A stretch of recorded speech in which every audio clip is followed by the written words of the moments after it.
Bismillahirrahmanirrahim. Assalamualaikum warahmatullahi wabarakatuh. Waalaikumsalam. Izin Pak, perkenalkan nama saya Happy Noryadin dari Prodi PGMI IAIN Curup. Hari ini izin untuk melakukan penelitian di MIS Gupi 13 Tasikmalaya ya Pak. Oke Pak. Yang pertama izin perkenalan Pak. Ini dengan Bapak siapa Pak? Pak Mustaqim, Bapak Mustaqim. Bapak Mustaqim ini selaku kepala madrasah. Oke, selaku kepala madrasah dengan Bapak Mustaqim kepala madrasah di MIS Gupi 13 Tasikmalaya. Nah, dalam penelitian Happy ini Pak, ada 3 hal yang sebenarnya Happy ingin ambil. Yang pertama itu tentang observasi madrasah, kemudian yang kedua untuk dokumentasi madrasah, dan yang ketiga itu tentang wawancaranya Pak. Nah, dalam lembaran observasi ini Pak, nanti Happy izin untuk menanyakan tentang beberapa hal yang ada di program menyangkut Irjen. Nah, apakah di MIS Gupi ini ada dan telah dilaksanakan atau tidak Pak? Oke Pak. Oke, untuk yang pertama saya izin langsung bertanya Pak. Nah, dalam poin penekanan dan pencarian ilmu pengetahuan sesuai dengan yang telah dikeluarkan dari ketentuan Irjen. Nah, di sini kalau sehari-hari Pak, ada nggak sebelum masuk kelas itu ritual doa sehari-hari atau apa untuk memulai pelajaran gitu Pak? Kalau Ini sebenarnya nggak dekat nggak apa-apa Pak. jadi untuk kegiatan sehari-hari sebelum masuk ketika masuk kelas, sebelum masuk kelas ini seluruh dewan guru bersama siswa-siswi kita aja jam 7.15 itu sudah berada di halaman belakang, karena halaman belakang kita memungkinkan untuk melaksanakan sholat duha. Sholat duha Sholat duha berjamaah seluruh dari kelas 1 sampai dengan kelas 6. Ya. Setelah itu kita mengadakan setelah kegiatan sholat duha selesai, seluruh siswa ini sudah kita jadwalkan setiap minggunya itu mendapatkan jadwal untuk kegiatan penampilan, baik penampilan Asmaul Husna, penampilan kasih anak. Hampir sama seperti ini muhadharah yang di ini Pak ya. Ada muhadarahnya lain lagi. Oh, lain lagi itu diadakan setiap 1 bulan sekali. Ini penampilan semacam surat-surat pendek, ya, surat-surat pendek, hafalan surat-surat pendek, terus sholawatan, berbagai macam sholawatan, dari sholawat Jibril, Yasir Lana, dan kreasi-kreasi lainnya. Oh, itu kegiatan yang setiap pagi ya Pak ya? Setiap pagi jam 7.15 sampai dengan jam 7.45. 7.45 masuk, anak-anak dibariskan di depan kelas dengan wali kelasnya masing-masing, dikoordinir oleh wali kelas masing-masing. Anak dimasukkan untuk doa bersama. Setelah doa bersama, ini ada tambahan. Ada tambahan dari wali kelas. Ada semacam yel-yel, ada semacam ngaji itu yang tingkat Iqra dan Al-Quran ya. Tahsin Al-Quran ya Pak. Setelah itu kegiatan KBM dimulai.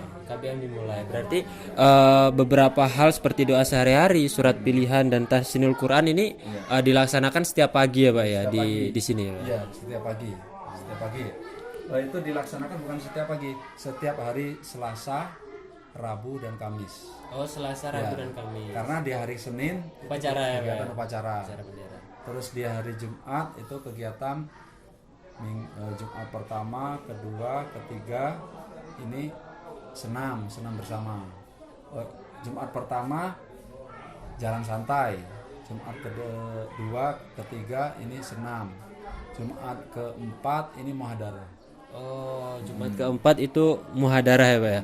Oh, itu berarti ada sesi lain Ya, dari ini. lain. Oke Pak, berarti untuk pembiasaan dan penekanan di pagi hari sebelum mulai KBM itu benar-benar ditekankan di sini ya Pak. Ditekankan. Itu wajib gitu.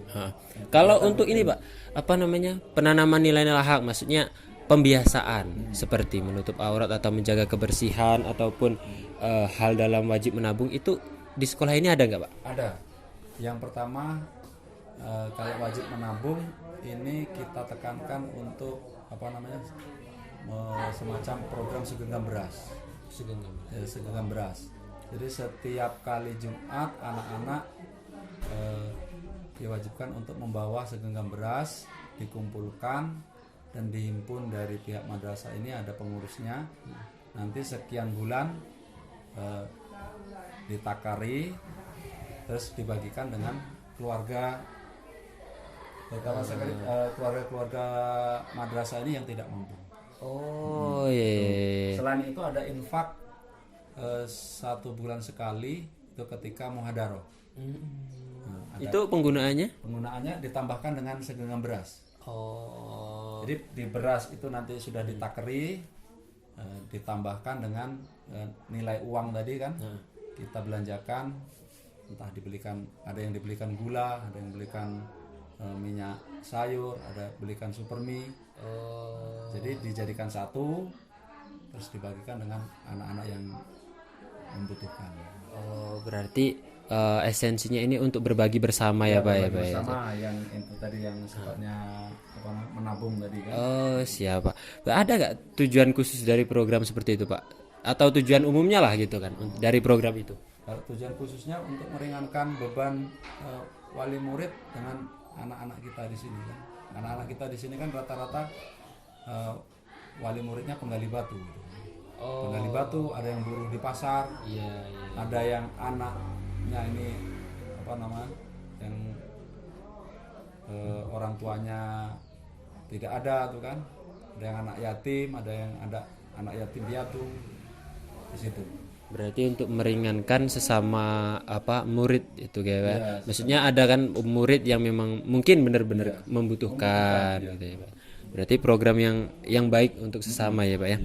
Tapi kalau menurut seperti itu Pak, kan itu kan berhubungan dengan material, artinya kan melibatkan orang banyak, kemudian menarik infak dan kemudian segala baras itu tentunya kan diwajibkan kan Pak. Nah, gimana respon dari wali murid yang apa ya dimintai lah katakanlah, itu gimana responnya Pak? Responnya ini apa, positif dan malah apa namanya, wali murid Antusias ya Pak? antusias betul. Tanpa kita ini apa namanya, tanpa kita ingatkan lagi, setiap Jumat ini anak-anak sudah dipersiapkan dari rumah oleh oleh orang tuanya masing-masing. Malah dipersiapkan. Kenapa hari ini nggak bawa ini, besok bawakan. Oh, malah disupport dengan baik ya Pak ya. Oh siap. Berarti memang benar-benar banyak dukungan dan support untuk kegiatan yang amal seperti tadi ya Pak ya. Selain itu kita KBM selesai, KBM sudah berjalan setengah sampai jam 12 di break untuk melaksanakan kegiatan sholat zuhur berjamaah. Oh, kegiatan sholat zuhur berjamaah itu khusus kelas 3, 4, 5 dan 6. Karena kelas 1 dan 2 ini pulangnya lebih cepat. Karena lokalnya kurang. Iya. Berarti memang bergantian sesi ya Pak ya, bergantian sesi. Kurangnya cuman ini sampai jam 3. Jam 3 sore. Jam 3 sore. Full berarti Pak ya. Dan itu ada ada kegiatan ekstrakurikuler tambahan.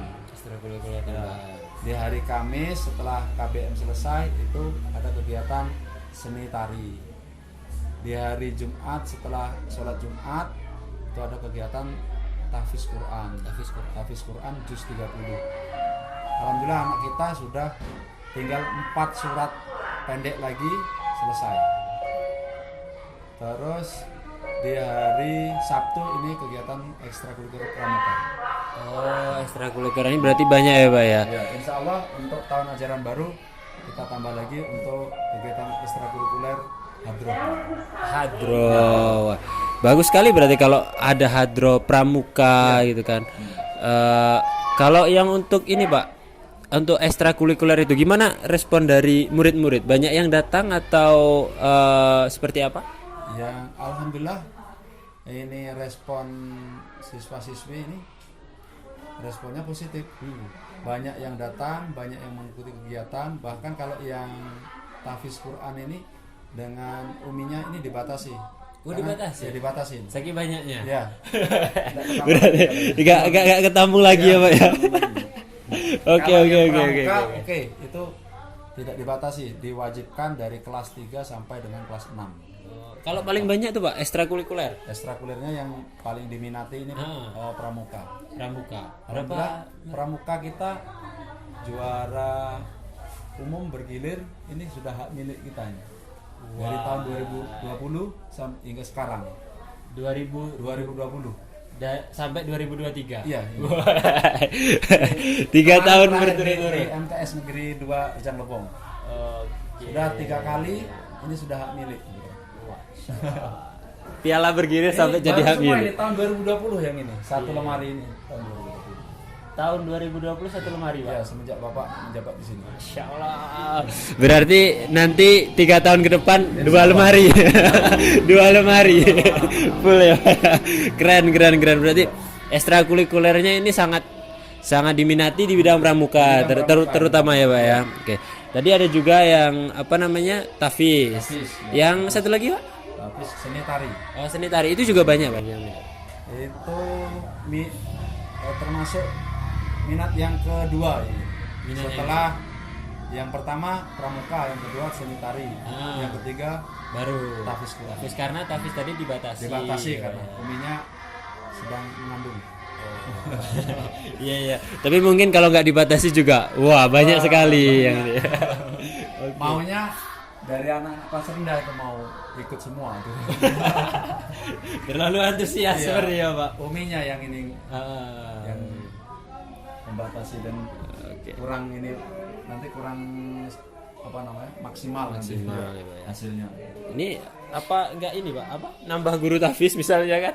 Insya Allah untuk yang akan datang untuk ke depan kita masih mencari guru tahfiz yang benar-benar memang dari tahfiz. Bismillah, semoga dapat. Minimal itu tahfiz 5 juz lah. Bismillah lah kita nyari. Oke Pak, untuk yang selanjutnya untuk mempersingkat waktu, bulan ini kan bulan Ramadan, pas momennya. Iya. Nah biasanya di bulan Ramadan ini kan ditekankan untuk infak dan sedekah, apalagi mengenai tentang zakat fitrah gitu kan. Apakah di MIM ini juga ada program-program seperti untuk pelayanan zakat fitrah gitu kan? Kalau setelah tahun 2020 itu ada dulu. Setelah waktu Covid itu kita berikan, kita arahkan untuk ke masjid-masjid ini. Tetapi untuk tahun ini sudah dirapatkan kemarin, insya Allah kita akan mengadakan ini penggalangan zakat fitrah. Tahun ini ya, khusus anak dan dewan guru yang mau membayar zakat melalui amil zakat yang diadakan di sekolah. Kita siap menampunnya karena tidak bisa kita ratakan kan. Kalau yang guru-guru PNS kan, guru PNS ini biasanya diambil langsung dari gaji. Paling yang guru honorer dan siswa-siswi. Siswa-siswi termasuk ya Pak ya. Tapi yang melihat ini Pak, yang sebelum di 2020 misalnya kan, itu kan ada gitu kan. Nah itu gimana yang respon dari masyarakatnya, terutama kan masyarakat? Ya masyarakat merespon positif, melihat kita saling berbagi dengan adanya zakat fitrah ini kan. Merasa terbantu. Tapi berarti tidak ada yang ini, maksudnya kalau program itu kan kita melihat responden gitu kan, berarti banyak yang antusias gitu ya Pak, banyak yang antusias. Rata-rata ini kalau dipersenkan ini sudah 80% yang Bayarnya zakat ke ke sini. Ya. Oke. Khusus anak-anak. Kalau untuk zona untuk pembagiannya misalnya Pak, itu kemana aja Pak? Ke Wilayahnya atau wilayahnya bagian-bagiannya ini gitu? Tasikmalaya, karena anak-anak kita ini berasal dari beberapa desa kan, desa Tasikmalaya, Kota Pagu, Tanjung Beringin, Sudah ke desa sebelah ya, berarti ya. ada desa Luas berarti ya. Tatah itu, Ah. Tabarna. Tabarna. Tabarna. Oh, berarti tidak cuman memperhatikan di bagiannya saja, tapi sebenarnya di meluas gitu Pak ya. Luas, secara luas. Oke. Itu Khusus untuk ini warga Tasikmalaya. warga madrasah. Oh, warga madrasah dulu. Iya, iya, siap.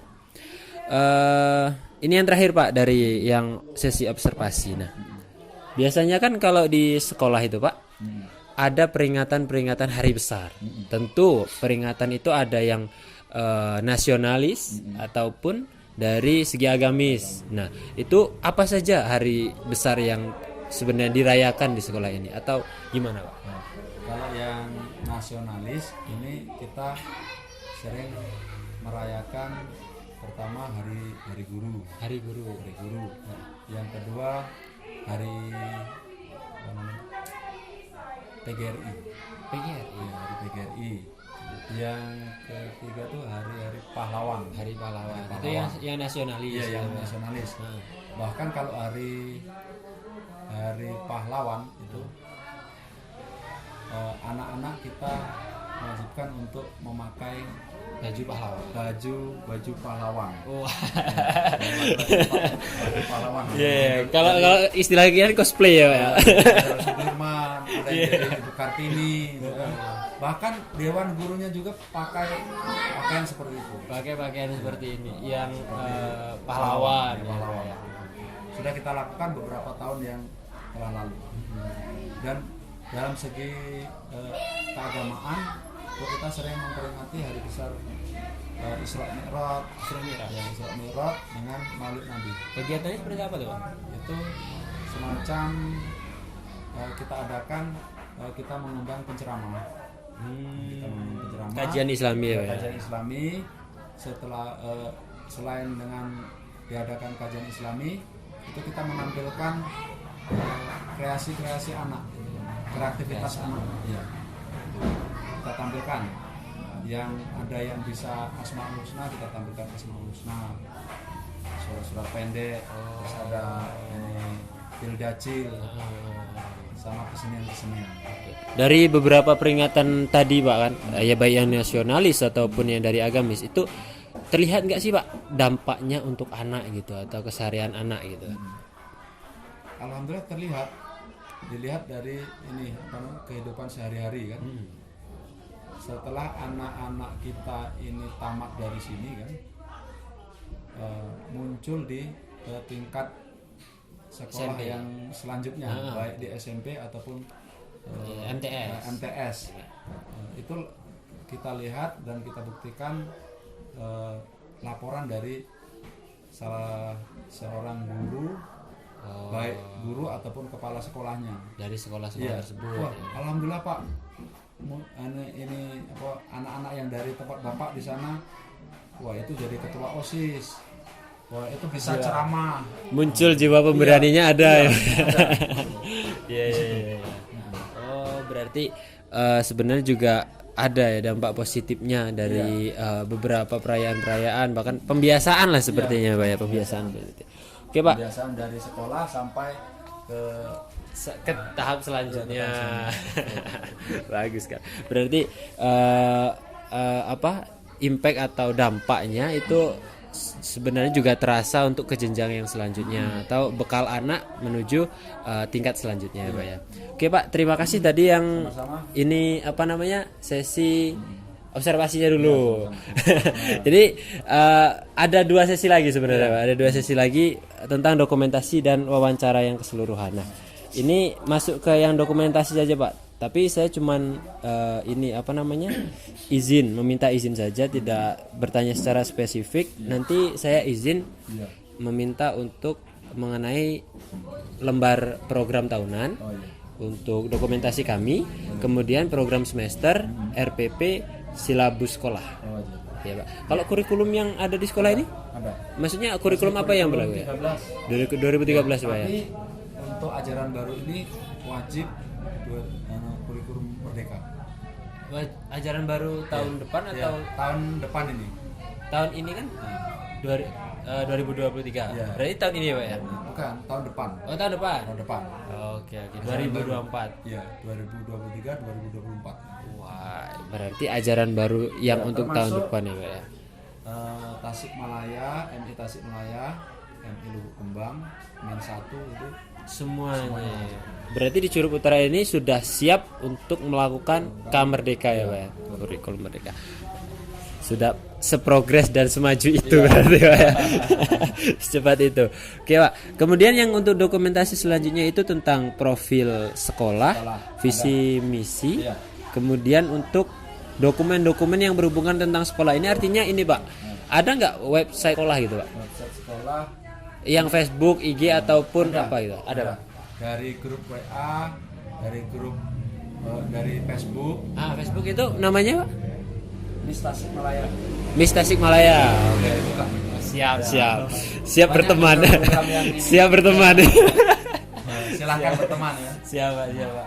Kalau yang apa? Mungkin YouTube-nya ada juga, Pak ya? YouTube-nya ada. Ada ya, Pak? Ya ada, nanti ada yang mengondisikan itu. Siap. Nanti mungkin izin minta untuk linknya, kami cari untuk dokumentasi. Kemudian ini yang terakhir, dokumentasi mengenai prestasi sekolah. Nah, mungkin nanti kami izin melihat dan memoto banyaknya piala di depan kami.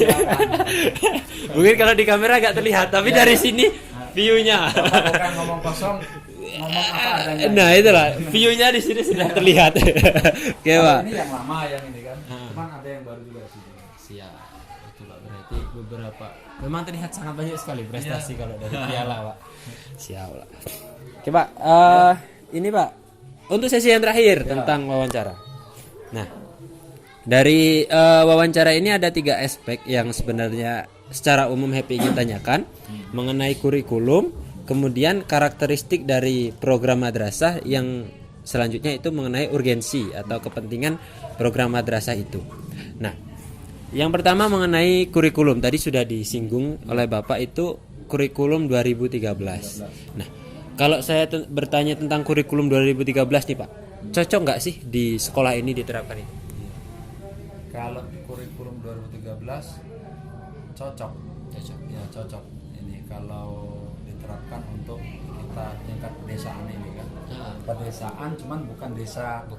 Ya, Semi pedesaan. pedesaan. Kita pinggir kota. Oke, siap. Ini melihat kecocokannya dari segi gimana, Pak?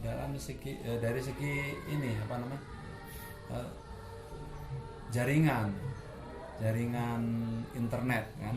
Di situ kan kalau kurikulum 13 kan banyak menuntut kita menggunakan media-media yang sifatnya apa namanya? Lebih maju kan. Lebih maju. Ya, lebih maju. Nah, Jadi kalau tanpa ada jaringan, mana kita bisa menjalankan kan? Alhamdulillah kita di sini sudah punya WiFi, sudah punya fasilitas komputer. Gitu kan. berarti untuk pelaksanaan kurikulumnya tentu sudah cukup baik ya, Pak ya, untuk pelaksanaan kurikulum 2013 ini. Alhamdulillah sudah cukup baik. Karena juga apa ya, beberapa observasi yang telah saya laksanakan itu berbicara, terutama guru kelas gitu kan, berbicara bahwa kurikulum K13 ini sebetulnya ribet gitu, sebetulnya ribet dan apa ya, administrasinya terlalu kompleks. Itu gimana kalau persepsi Bapak sendiri? Kalau menurut Bapak ya ini karena kurikulum 13 ini sudah beberapa tahun ini kan, ya biasa-biasa saja, nggak terlalu apa namanya membebani lah kan. Namun kan banyak asumsi masyarakat, guru-guru apalagi apalagi yang guru-guru yang belum terlalu paham itu kan di bidang IT terutama sekali kan, itu ya ribet kan. Agak ribet ya, Pak ya. Cuman kalau kita guru yang profesional kan, mau kurikulum apa siap. Siap. Oke. Tapi tentu yang kurikulum tadi ini sesuai juga nggak sama murid-murid yang ada di katakanlah semi pedesaan tadi, Pak, gitu. Iya. Sesuai nggak gitu? Iya. Ada yang ada yang tidak sesuai, ada yang tidak sesuai.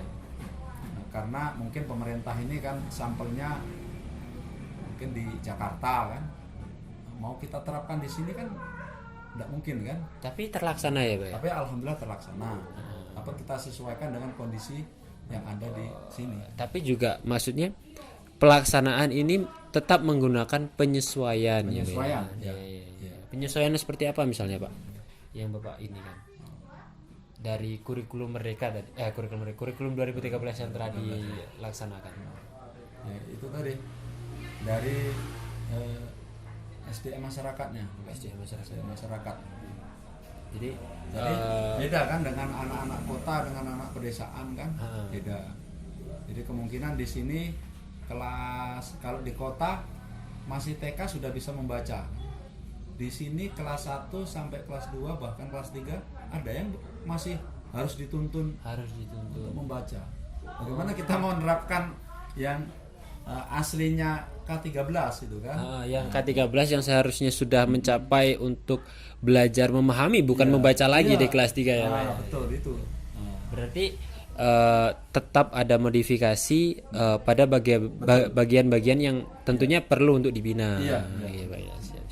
Oke Pak. Jadi K13 berjalan, terus program membaca menulis berjalan. Masih tetap berjalan. Oke, siap.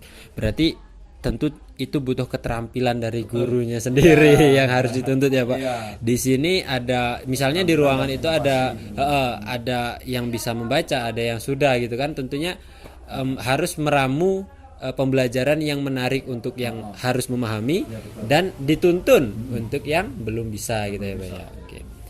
Oke Pak, yang ini Pak yang mungkin sedikit mungkin Happy singgung dan tadi Bapak menyebutkan bahwa di tahun depan atau tahun ajaran depan itu menggunakan Kamerdeka, tentunya berubah lagi kan. Iya.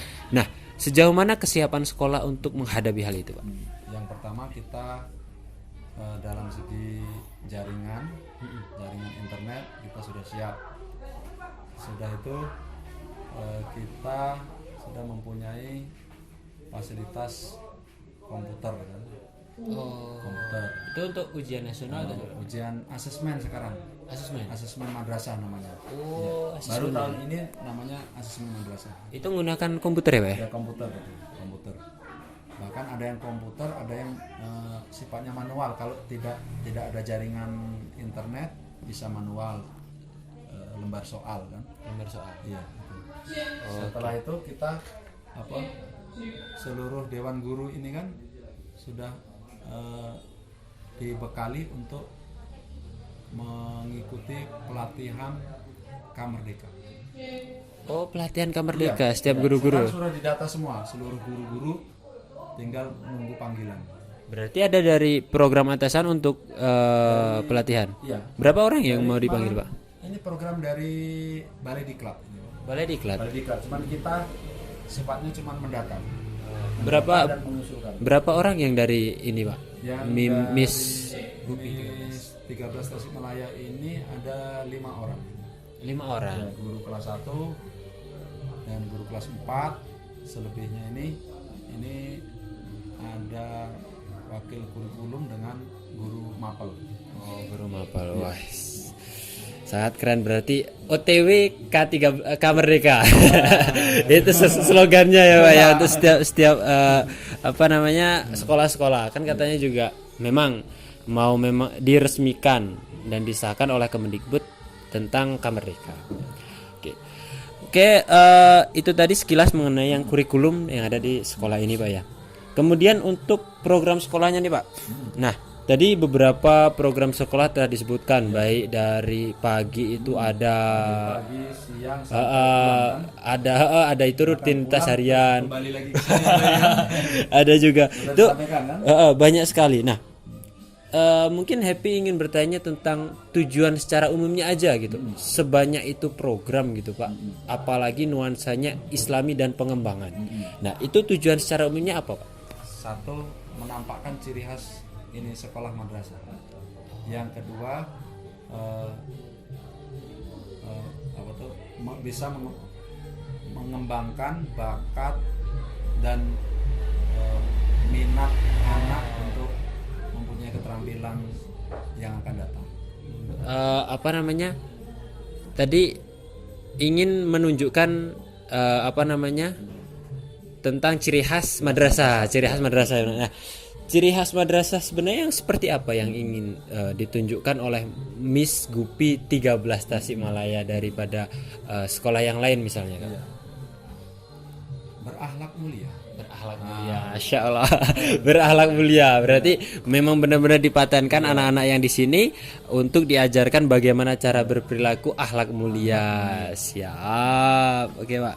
Nah, dari sekian banyak tadi kan kalau Happy melihatnya, dari mulai ekskul, kemudian pembiasaan setiap hari, peringatan-peringatan, bahkan ada yang tahunan, mingguan, bulanan, itu kan banyak sekali, Pak. Nah, apakah dari sekian banyak itu terlaksana dengan baik gitu, Pak? Atau memang ada beberapa poin-poin yang sepertinya kurang gitu? Alhamdulillah beberapa program ini sudah terlaksana dengan baik.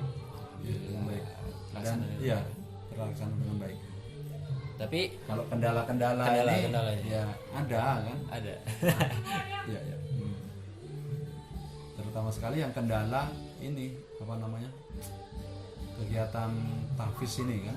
Oh, kendala di bagian ekstrakurikuler tahfiz. Karena yang guru tahfiz yang itu belum sebenarnya di poin itu yang tapi yang lainnya aman ya, Pak ya? Aman. Siap. Aman berarti memang program yang ada di sekolah ini terlaksana dengan baik. Tentunya tadi disupport juga, didokumentasi, di link-link websitenya diupload ya, Pak ya? Iya, diupload. Siap. Malah kita bekerja sama dengan website Kementerian Agama Kabupaten Jangkauan. Oh, bahkan dari provinsi bisa melihat langsung. Iya. Bagaimana kerja ya. Karena kalau yang sifatnya ngupload ke kerjasama dengan Kementerian Agama Kabupaten itu yang sifatnya jarang kita lakukan kan. Tapi sebenarnya lebih aktif di media jarang sosial. Kita lakukan itu yang contohnya ini kita dapat piala bergilir, kita dapat juara umum, kita kedatangan ini gitu kan. Itu sebenarnya malah jarang ya, Pak ya? Itu sesekali itu kan. Sesekali. Ya. Tapi yang sering kita lakukan ya yang kegiatan-kegiatan kita yang ada di sini kita upload lewat Facebook. Websitenya. Nah, yang website sekolah ini kurang jarang digunakan. Tapi tim khususnya ini kita terbatas. Ya. Tapi cuman yang kita lakukan WA group dengan Facebook sama YouTube. Facebook sama YouTube lah tentunya. Nah, kalau WA group agak privasi mungkin ya. Oke. Tapi kalau website mungkin juga kalau sekarang juga jarang dilihat orang tentunya. Facebook kan yang paling banyak sebenarnya dilihat orang. Betul. Oke.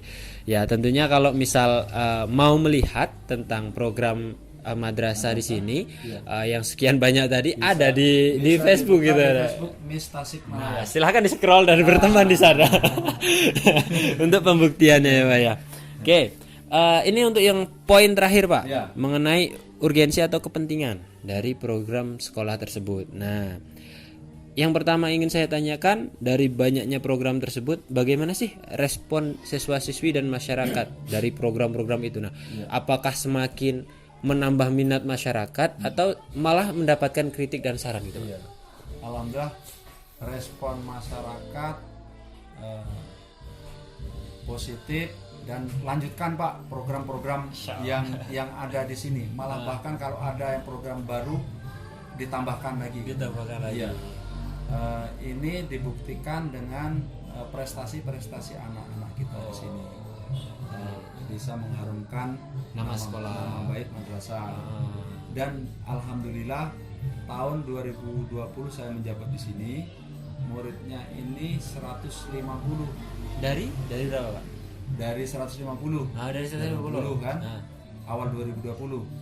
Alhamdulillah dari tahun ke tahun sampai sekarang hingga sekarang ini 200 kurang 15. Alhamdulillah.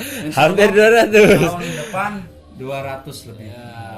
Amin, semoga ya Pak ya. Semoga semakin banyak peminat dengan banyaknya program yang telah disajikan kepada masyarakat, bukti-bukti tentu prestasi-prestasi yang telah diraih ya Pak ya.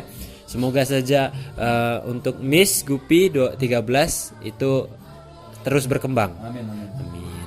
Oke Pak, untuk yang selanjutnya, manfaat tentu tadi sudah dijelaskan dan disinggung tentang manfaat dari program tersebut untuk menumbuhkan minat dan bakat siswa ya Pak ya. Untuk menumbuhkan minat dan bakat siswa. Nah, tentunya minat dan bakat siswa tadi tertuang dalam visi misi kan Pak ya.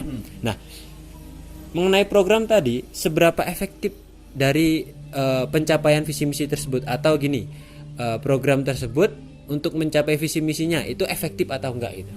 Visi misi sekolah misalnya. Alhamdulillah efektif ya. Efektif.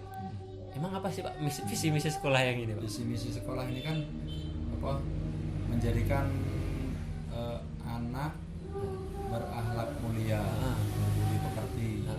Tentu dengan program tadi bisa ya Pak ya. Dengan program-program ini Menunjang. anak-anak sering dibiasakan untuk sholat berjamaah, sholat zuhur berjamaah, sholat duha berjamaah, hafalan ditampilkan, kebolehannya ini ditampilkan di saat hari-hari besar Islam, hari-hari nasional. Kebiasaan ini ya alaknya terbenahi. Alhamdulillah berarti Pak ya. Berarti dengan banyaknya program tadi juga menuntut tidak cuma bakat dan minat, tapi pembiasaan akhlakul karimah dituntut di situ ya Pak ya. Alhamdulillah. Oke Pak. Bakat dan minat kan? Selain bakat dan minat tentunya. Oke Pak. Nah, ini yang terakhir. Ini yang terakhir, pertanyaan terakhir untuk sesi ini Pak. Mungkin setelah ini saya happy tutup ya Pak. Nah, tadi kan sudah happy sajikan tentang beberapa kasus yang ada di Rejang Lembong atau Curug Utara gitu kan. Tentu hal itu menuntut untuk literasi teknologi. Literasi teknologi itu tentu kita juga mengarahkan ke hal-hal yang lebih baik. Nah, di sekolah ini bagaimana respon untuk hal itu Pak? Adakah untuk perhatian khusus mengenai hal itu? Perhatian untuk hal-hal yang semacam itu. Jangan sampai terjadi di ini. Itu kan ya di sekitar kita kan Pak gitu kan. Gitu. Yang pertama, kalau kami di sini sangat prihatin dengan hal-hal yang seperti itu kan. Makanya di sini kami mengadakan selalu tidak menjadi kepala madrasah yang dilepaskan saja, tidak. Selalu saya kontrol dan selalu ada musyawarah dan briefing. Musyawarah dengan lingkup. Ada hal-hal yang kurang pas yang harus cepat diselesaikan, kita selesaikan. Bahkan dari masalah yang terkecil, dari masalah anak-anak, ini diganggu dengan lebih temannya, konselingnya langsung kita surati. Wali murid itu kita surati, kita panggil orang tuanya kita dudukkan bersama di sini, dan di sini Anda namanya koordinator bidang kesiswaan. Alhamdulillah diselesaikan. Jangan sampai hal yang seperti ini nanti terjadi seperti hal-hal yang terjadi di luar sana. Ada pembunuhan, ada orang tua membunuh, ada orang tua memperkosa anaknya, orang tua membunuh anaknya. Ini kan hal-hal yang seperti itu kita batasi dengan cara itu tadi, minimalisir sebelum terjadi. Iya. Oke Pak. Berarti hal-hal yang seperti itu tadi tidak bakal terjadi di sekolah kita di sini. Siap. Karena hal yang seperti itu terjadi, hal yang sekecil itu disepelekan. Kejadian kecil itu disepelekan. Iya. Benar. Itu saya selalu menekankan kepada seluruh dewan guru kan, itu kita harus beramal, kita harus menjalankan tugas ini dengan hati dan mengharapkan ridho Allah Subhanahu Wa Taala. Jangan kita sebatas menyalurkan ilmu kita ini sebatas kewajiban selesai. Nah, itu tidak saya perbolehkan. Ya berarti dedikasinya atau benar-benar seutuhnya untuk pendidikan. Ya. Siap. Tapi yang ini Pak menarik yang Bapak sampaikan tadi, hal sekecil itu sebenarnya yang menyebabkan. Iya. Berarti kan sesuai dengan apa yang telah disampaikan oleh Komisi Perlindungan Anak, itu kan sebenarnya penggunaan teknologi itulah yang efek samping paling banyak gitulah. Iya. Efek paling banyak. Betul. Nah, di sekolah ini seperti apa untuk meminimalisir, apalagi kalau kita berbicara tentang konten negatif atau konten pornografi misalnya kan Pak. Nah, adakah respon khusus gitu untuk membina anak ke arah hal yang lebih baik gitu? Yang pertama kita lakukan kalau anak-anak ini yang pertama sekali anak-anak yang sudah kelas-kelas tinggi ini kan sering menggunakan Ponsel. Nah, ponsel ini sering kita arahkan. Ponsel ini ada sisi negatifnya, ada sisi positifnya. Jadi kita arahkan yang sebatas kita dalam penggunaan ponsel ini kita harus bisa memilih mana yang baik, mana yang buruk. Yang buruk tidak usah dibuka. Oh, diarahkan ya? Iya, kita arahkan dan kita awasi di situ. Kalau memang ada anak-anak yang memang bawa ponsel di sini, kita cuma di sekolah ini kan cuma hanya sekedar bisa mengawasi, mengarahkan. Iya. Kalau yang selebihnya mungkin dari masyarakat atau lingkungannya sendiri ya. Dari lingkungan sendiri, terutama sekali dengan lingkungan keluarga kan. Keluarga. Paling-paling dengan wali murid saat kita menyampaikan waktu rapat wali murid. Rapat wali murid. Sosialisasinya berarti lebih menekankan kepada wali murid malah ya Pak ya. Ya, tanpa ada dukungan wali murid, program yang kita lakukan di sekolah atau di madrasah ini di rumah sia-sia gitu kan. Iya. Berarti untuk penanganan seperti kita kan tidak menginginkan, semuanya juga tidak menginginkan tentang hal-hal yang seperti itu. Tapi strategi Bapak lebih menekankan kepada lingkungan keluarganya atau wali muridnya. Berarti sangat bagus sekali. Makanya sekecil apapun masalah anak didik itu selalu kita respon. Respon dan kita tanggapi, kita selesaikan. Wali murid kita panggil, kita selesaikan. Jangan sampai hal-hal yang sekecil ini terjadi, hal-hal yang tidak di lingkungan kita Miss Gupi 13 Tasikmalaya. Oke, terima kasih Pak. Mungkin itu tadi yang penutup mengenai perbincangan kita, sangat banyak sekali Pak. Yang kesimpulan yang dapat saya ambil dari beberapa hal yang kita bicarakan tadi, tentunya di Miss Gupi 13 Tasikmalaya ini sangat banyak sekali program yang bermanfaat. Kemudian tujuannya juga tujuan mulia dan respon dari siswa dan masyarakatnya itu sangat bagus sekali ya. Kita doakan saja mungkin kasus-kasus yang sesudahnya mengenai anak di bawah umur ini tidak terjadi lagi di kecamatan kita ya Pak, Curug Utara. Oke. Terima kasih Pak. Mungkin cukup itu. Saya pamit undur diri dari Happy Nuryadin. Assalamualaikum warahmatullahi wabarakatuh.